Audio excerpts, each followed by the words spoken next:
Très bien, mes chers collègues, nous accueillons à présent Monsieur André Giraud, président de la Fédération française d'athlétisme, et Madame Souad Rochdi, directrice générale. Madame, Monsieur, je vous souhaite la bienvenue et vous remercie de votre disponibilité pour répondre à nos questions. Nous avons entamé les travaux de cette commission d'enquête sur l'identification des défaillances de fonctionnement au sein des fédérations françaises de sport, du monde sportif et des organismes de gouvernance du monde sportif le 20 juillet dernier. L'Assemblée nationale a décidé de sa création à la suite de très nombreuses révélations publiques de sportives et sportifs, de différentes affaires judiciaires ayant trait à la gestion de certaines fédérations.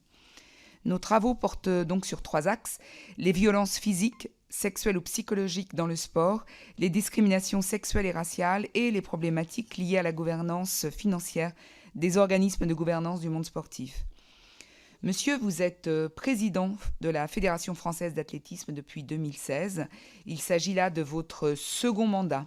Vous étiez auparavant vice-président de cette fédération de 2001 à 2016 sous la présidence de monsieur Bernard Amselem.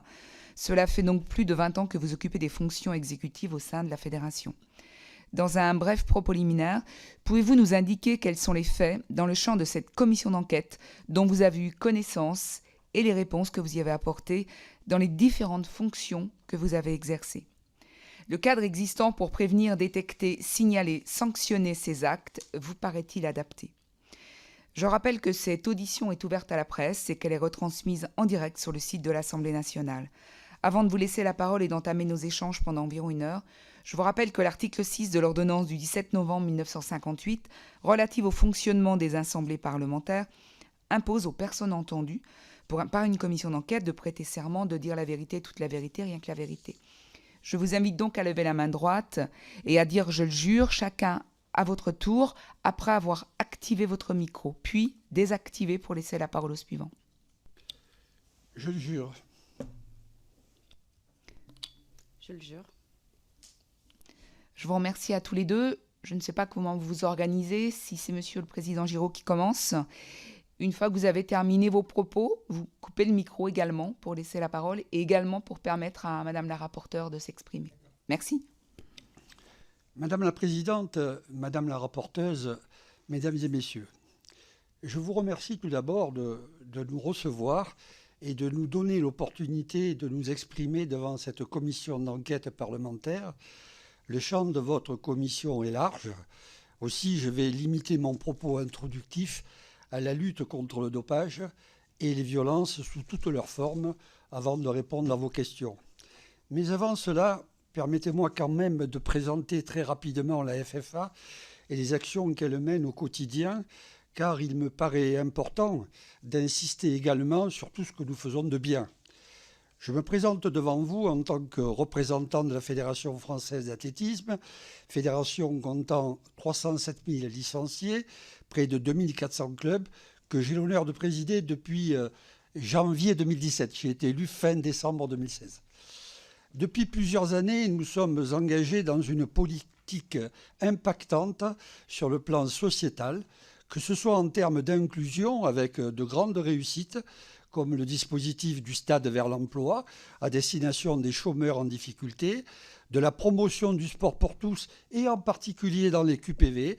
Nous avons été à ce sujet la première fédération à nous engager après les émeutes des quartiers en juillet dernier pour justement développer l'esprit éducatif de l'athlétisme dans les quartiers, le développement durable et la promotion égalité hommes-femmes notamment, puisque dans toutes nos instances, nous avons instauré la parité.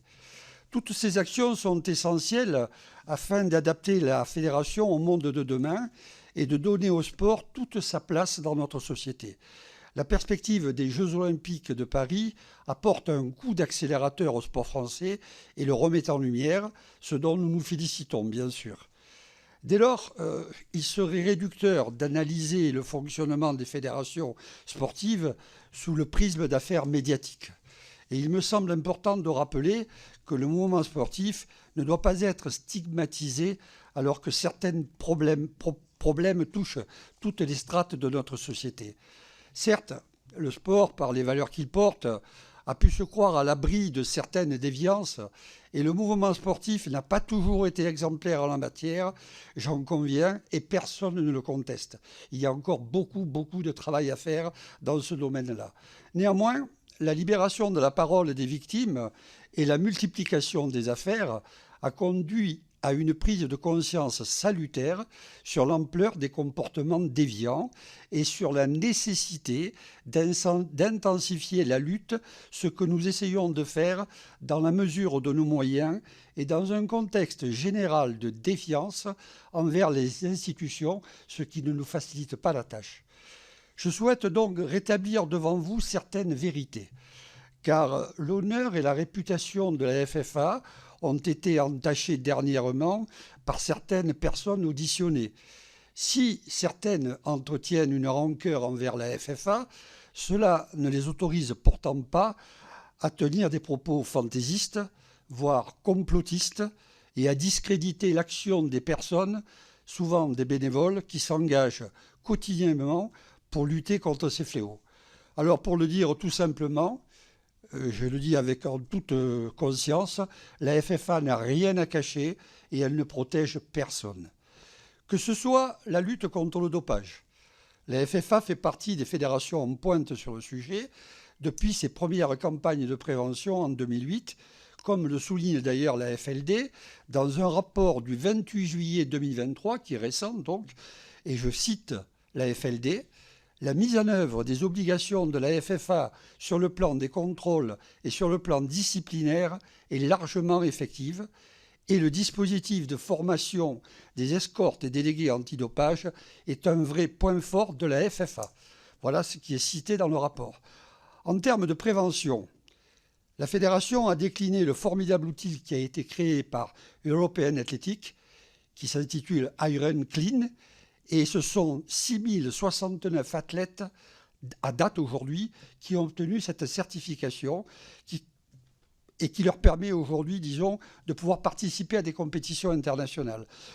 Cette certification fait de la France le premier pays européen en termes de personnes formées.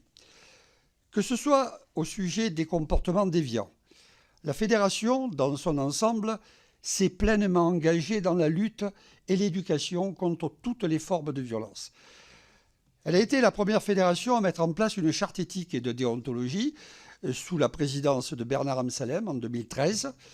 Et c'est un document très complet qui recense les comportements et les valeurs devant être adoptés par chaque public qui intervient dans l'écosystème de l'athlétisme.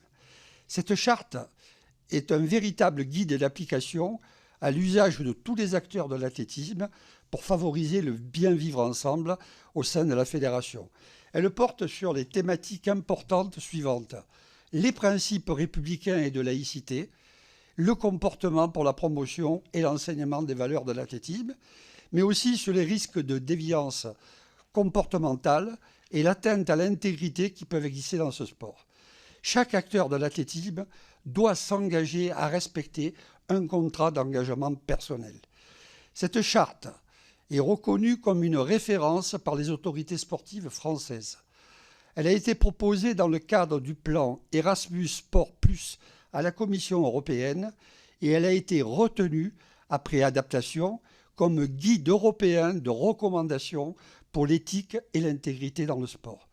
Elle a en outre été complétée par un code éthique que chaque licencié s'engage à respecter aujourd'hui dès sa prise de licence. Pour votre parfaite information, ce comité d'éthique et de déontologie a traité 118 affaires depuis 2017. Nous les avons d'ailleurs à votre disposition et peut-être qu'on aura l'occasion au cours de vos questions d'en parler. En 2018, après la révélation des premières affaires dans le domaine de l'athlétisme, la FFA a engagé des actions afin de renforcer son positionnement en matière de collecte de signalements, de prévention et de répression. Sur le volet prévention, et j'insiste là-dessus, un module obligatoire préalable a été intégré à notre parcours de formation. Nous avons également conclu un partenariat avec une association spécialisée en matière de lutte contre les violences sexuelles. Nous avons publié un numéro spécial d'Athlétisme Magazine que nous tenons à votre disposition sur les violences sexuelles, dans lequel nous avons consacré 15 pages justement à ce problème au printemps dernier. Et nous avons mis en place un réseau de référents intégrité. Le contrôle de l'honorabilité des dirigeants a été mise en œuvre dès 2021. Sur le volet répression, une adresse de signalement dédiée a été créée. Nous avons également renforcé notre arsenal juridique en adoptant un code éthique contraignant, certes, mais qui sert de base légale à nos organes disciplinaires en complément du règlement disciplinaire et qui inclut notamment une obligation de signalement pour tous les licenciés. Nous avons professionnalisé nos commissions internes avec l'embauche de ressources humaines dédiées au sein de notre service juridique uniquement sur nos fonds propres. Les organes disciplinaires de la FFA ont eu à traiter depuis 2018 35 dossiers relatifs à des violences sexuelles, chiffre malheureusement qui est en constante augmentation, on doit le dire, avec des sanctions exemplaires allant jusqu'à 40 ans de radiation pour des personnes justement qui avaient dérapé. L'accompagnement des victimes est réalisé par l'association Colosse au pied d'argile. Nous considérons en effet que ces sujets nécessitent un accompagnement par des professionnels spécialisés. Vous comprendrez donc qu'on ne peut pas raisonnablement laisser dire que la fédération n'a rien fait. Certes, il y a encore beaucoup à faire, mais dans ce domaine-là, on a saisi le sujet tout de suite. Avant de conclure, je voudrais plus spécifiquement m'arrêter sur l'aspect disciplinaire qui concentre beaucoup de critiques. Les organes disciplinaires de la FFA sont paritaires. Il y a 2 hommes et 2 femmes, comme dans toutes les institutions de notre fédération. Elles ont un rôle répressif et ils doivent respecter une neutralité afin de ne pas fragiliser les procédures. Leur rôle n'est pas d'accompagner les victimes. Ils sont indépendants et ne peuvent recevoir d'instructions. Les organes de la FFA sont en outre composés en majorité de juristes et d'avocats bénévoles que nous avons sollicités. Je salue d'ailleurs leur travail et leur engagement sur des dossiers parfois qui sont lourds et qui sont très attachés au respect des principes du droit. On ne peut donc pas douter de leur probité.